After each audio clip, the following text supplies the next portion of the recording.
Assalamualaikum warahmatullahi wabarakatuh. Nama saya Syiralegra Putri Fateha. Saya dari kelompok 10 akan menjelaskan tentang pengertian pelaksanaan dan pengontrolan. Yang pertama yaitu pelaksanaan.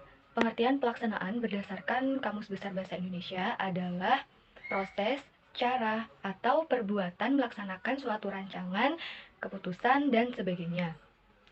Pelaksanaan ini juga memiliki arti yaitu suatu tindakan atau pelaksanaan dari sebuah rencana yang sudah disusun secara matang dan terperinci. Secara sederhana, pelaksanaan bisa diartikan juga dengan penerapan.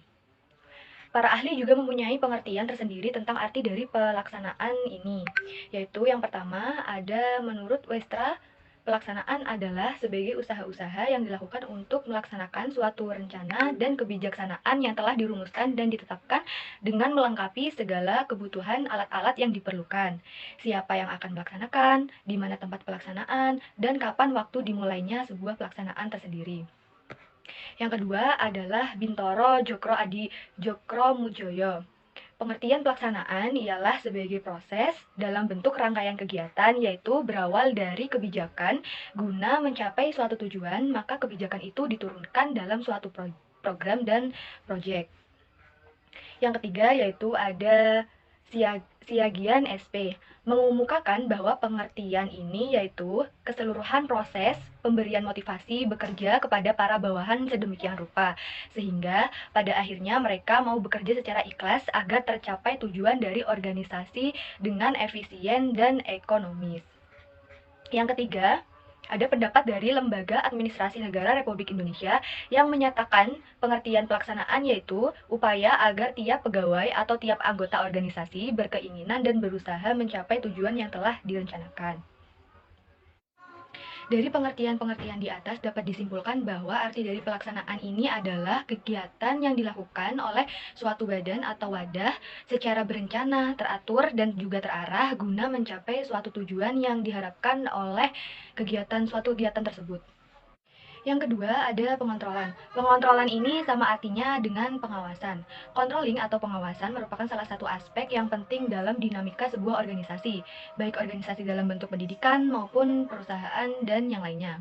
Secara definitif, controlling dalam bahasa Indonesia dapat ditafsirkan sebagai pengawasan atau pengendalian, sehingga dalam bahasa Inggris pengertian dari pengawasan ini tetap dipergunakan dengan istilah controlling.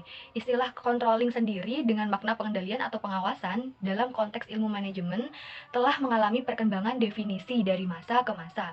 Adapun yang cukup populer adalah pendapat dari Usuri dan Hammer yang menyatakan bahwa controlling is management system effort to achieve objective by comparing performance to plan and taking appropriate action to correct important difference. Yang berarti pengendalian adalah sebuah usaha sistematik dari manajemen untuk mencapai tujuan dengan membandingkan kinerja dengan rencana awal dan kemudian melakukan langkah-langkah perbaikan terhadap perbedaan-perbedaan penting dari keduanya. Berdasarkan pengertian di atas, dapat diketahui bahwa tujuan dari pengawasan atau pengendalian pada dasarnya adalah untuk menyesuaikan gerak organisasi yang sedang berlangsung dengan tujuan dan awal atau planning dari organisasi itu sendiri. Yang ketiga, tafsir ayat tentang pelaksanaan dan pengontrolan menurut para mufasir. Yang pertama, surat Al-Kahfi ayat 6. Tafsir Al-Muyassar atau Kementerian Agama Saudi Arabia menyatakan bahwa Allah menjadikannya kitab yang lurus, tidak ada pertentangan dan kontradiksi di dalamnya, untuk memberikan peringatan kepada orang-orang kafir dari siksaan yang pedih yang berasal dari sisinya, dan memberi kabar gembira bagi orang-orang yang beriman kepada Allah dan Rasul-Nya, yang beramal soleh bahwa sesungguhnya bagi mereka pahala melimpah yaitu surga.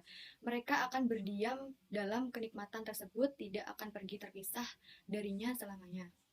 Yang kedua, tafsir Al-Muqtasar atau Markas Tafsir Riyadh di bawah pengawasan Syekh Dr. Salih bin Abdullah bin Humaid menyatakan bahwa tetapi dia menjadikannya sebagai kitab yang lurus, tidak saling bertentangan dan berbeda, untuk memperingatkan orang-orang kafir akan azab yang sangat pedih dari Allah yang telah menanti mereka, dan memberikan kabar gembira kepada orang-orang beriman yang mengerjakan amal soleh bahwa mereka akan mendapatkan ganjaran pahala yang baik yang tidak akan ditandingi oleh jenis ganjaran apapun. Yang kedua yaitu surat Asy-Syura ayat 9, tafsir Al-Muyassar atau Kementerian Agama Saudi Arabia menyatakan, dan orang-orang yang mengangkat Tuhan-Tuhan selain Allah, yang mereka jadikan pelindung dan mereka juga menyembahnya. Allah akan menjaga perbuatan mereka atas mereka lalu membalas mereka sesuai dengannya di hari kiamat.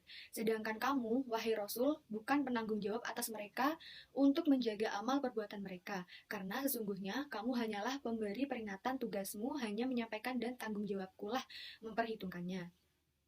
Yang kedua, tafsir Al-Muqtasar atau Markas Tafsir Riyadh di bawah pengawasan Syekh Dr. Salih bin Abdullah bin Humaid menyatakan, dan orang-orang yang menjadikan berhala-berhala di sisi Allah, mereka meminta perlindungan kepadanya dan menyembahnya selain menyembah Allah. Sesungguhnya Allah mengawasi mereka, mencatat setiap perbuatan mereka dan membalasnya. Dan engkau, wahai Rasul, tidak ditugasi untuk mengawasi mereka, maka engkau tidak akan ditanya tentang perbuatan mereka. Sesungguhnya engkau hanyalah penyampai. Sekian dari saya, kurang lebihnya mohon maaf. Wassalamualaikum warahmatullahi wabarakatuh.